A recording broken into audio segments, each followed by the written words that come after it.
Magandang araw mga ka-repairman. Dito po tayo sa maliit ng aking shop. Ito po may mga integrated amplifier tayong ni-repair at meron din po tayong mga speaker po na ni-rewind. At syempre, itutuloy ko po yung videong habang binubuo ko po itong inverter welding machine dahil nasunog nga, sabi ng may-ari.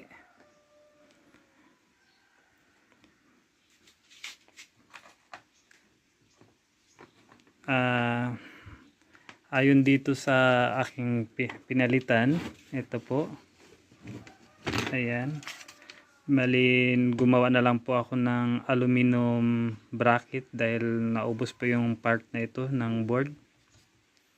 At siyempre po pinalitan po natin yung mga